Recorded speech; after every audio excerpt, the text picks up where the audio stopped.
everywhere. It can pass into all the cells and tissues of your body. It was a very progressive decline in my aspirations. Alcohol is normalized in our society. You want to figure out something that you're doing with your life that's worth not getting drunk and screwing up. I drank in search of happiness and in search of a lifestyle that I thought would bring me to happiness.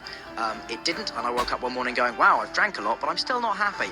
What's that about? I recall in high school, the motivational speakers would come to my school and say, don't do drugs. But absent from those talks was any reference to alcohol. Alcohol got introduced to my life. You might say, well, why do people drink too much? It's like, if you like alcohol, that's a stupid question. It is ingrained. It's the social glue that sticks everything together. And my mom was chiming in with, it's way bad, you don't want to do it, you don't want to end up like that. Over 3 million people worldwide will die this year to alcohol-related causes. From baby showers, christenings, Freshers' Week, weddings, parties, funerals, barbecues, celebrations, and everything in between. So she's in my ear making it sound really logical to not do it, and I'm watching people act a fool who are doing it. We've been brainwashed into thinking that there are just 2 types of drinkers. There are those at rock bottom, alcohol dependent, and there's everybody else, happy, social drinkers who are just occasionally a bit lightweight and can't hold their beer. You do stupid things when you're drunk. You hurt yourself. You compromise your health. It's really hard on the people around you. You tend to turn into a liar, and it screws up your life. Yeah. It's like, yeah, but it's pretty fun. Yeah, well, it is. But you need something better than that. And I burned every bridge that I had, virtually unemployable. My options had been eliminated. My life was eviscerated. My family didn't want anything to do with me. I'd lost my friendships. I had no way forward. In fact, the reality is very different. It's a spectrum. I would highly recommend you get off the booze elevator before it hits rock bottom.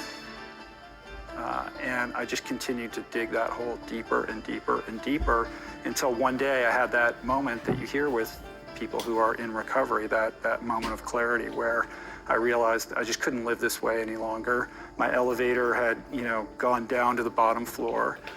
And I met my pain threshold, back to this thesis around pain. Like I had reached a point where I could no longer tolerate the pain of my current situation. And the pain associated with the fear of change was eclipsed by the pain that I was feeling in that moment. And that's what motivated me to change. I went to a treatment center where I lived for 100 days, which is a pretty long time to be in a rehab center. And I did that because I knew if I didn't get this right, that my life was done, And so I took that opportunity seriously. I recognized that despite the fact that I think I'm a smart guy, my best thinking had me literally institutionalized. And that if I couldn't get a grasp on how to live and develop some new skills and a new toolbox for how to approach my life, that I was going to end up in jail, or I was going to kill somebody else or myself.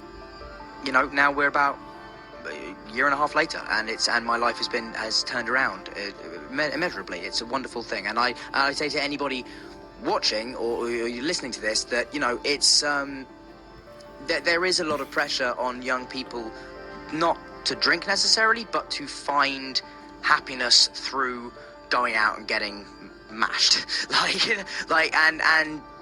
and that's fun, and you have a good time, and good luck to you. But if it doesn't work for you, and if you keep waking up going, I don't seem to be having nearly as good time as most of my friends, then think about it. It doesn't have to be something you do, is all I'd say to people. And what's better isn't being straight and not making mistakes. It's like that's all. That's enough on that.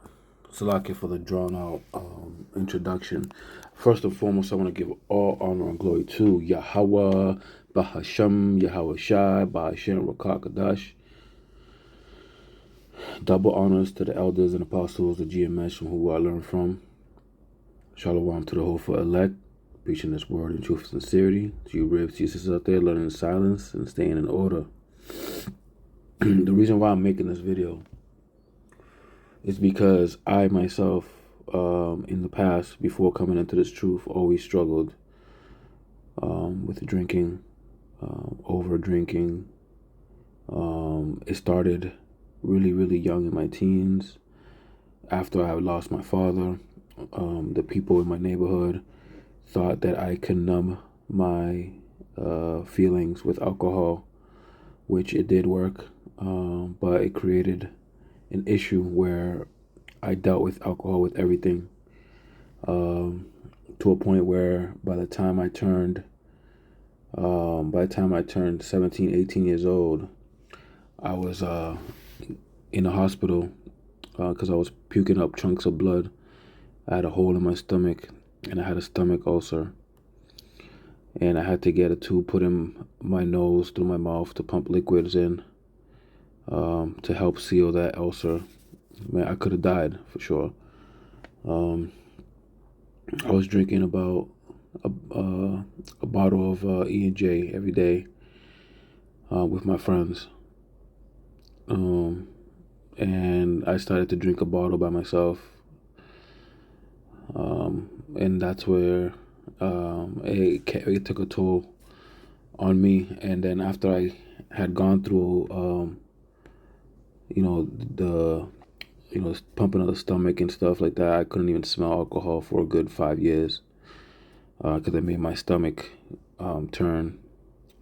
In the eve of this, Steel Reserve 211s, malt liquors, things like that were my daily drinking. I didn't stop drinking. I stopped drinking strong drink, but I did not stop drinking. I kept drinking malt liquor for another few years, slowly introducing liquor into myself later on. Then continuing the cycle, not as much though. I've never went back to what I used to as far as drinking goes. But I did drink on the weekends. The purpose of me saying all of that is because I noticed that every time I had an issue with the law or anything, I had alcohol involved in it. I've hurting a lot of people. I've essentially almost destroyed my life, man, through strong drink. I'm not saying, now check this out, I'm not saying you cannot drink. What I'm saying is do not drink to, put yourself out of commission in a sense where you're immobile. And I make this video because this is something that I fight to this day. This demon I do fight to this day. And I do drink on the weekends once in a while. As of recently, I have been drinking more than I did 2 years ago, which I didn't drink at all, probably once a month, and that would be like a beer or two. And for the last month and a half, I've been drinking a little more, and I'm noticing that I don't want this to become an issue. So I want to share my experience with you all, where, this demon that I've been trying to fight for a long time has attempted to resurface. And I have, even in the process of this, verbally, I've hurting people with my words, and I did a lot of things that I would never have done had I not drank that much. With moderation, that's the key. You always feel like you're in control. As far as me, I feel like I'm in control, but I drink fast, just like I eat fast. I ingest fast. That's the issue. So I'm making this video for the new people out there to know that when you got this truth here, and you're an example of the man of the Lord, the way you carry yourself, the way your actions are, you must understand that we are employed by Yahweh Ba'ashem Yahushua. We are employees. We don't clock out. We don't clock in. Once we wake up, we are employed. When we're asleep, we're employed. There is no clock in, clock out. At your job, you wouldn't drink. You wouldn't drink while working. You wouldn't get drunk while working, right? Like I said, there's nothing wrong with having drinks. Just don't get drunk, right? Because at the end of the day, we are the light. We have the light, which is the truth, which in turn shines within us, and we project it to the world. So we must act accordingly, right? I want to bring out a couple precepts. This is Proverbs 20, verse 1. Wine is a mocker, right? If you drink too much wine and you're in public, you know, it can make you look like a fool. You could do and say things, you know, that can make you look foolish. Again, if we are the light, you know, we are to project it to the other nations and to our people. We got to act accordingly. We cannot be mocked, right? We should not be a mockery. I mean, although there are going to be people mocking us, right? We shouldn't give them something to mock over, right? It says here, wine is a mocker, strong drink is raging, right? I did have a problem with violence and alcohol. I'm not going to get into details because that's neither here nor there, but you tend to care less when you're drunk, and your arguments turn violent quick, right? It says, and whosoever is deceived there is not wise, right? You can't let the drink think for you. You see, you got to be almost sober at all times. You know, it's not nothing wrong with taking the edge off. Sometimes alcohol is used for pain remedy and things like that. And we know that we are oppressed. The scriptures say, drink and be merry. You know, but to what extent, you know, we can't take it too far. Right?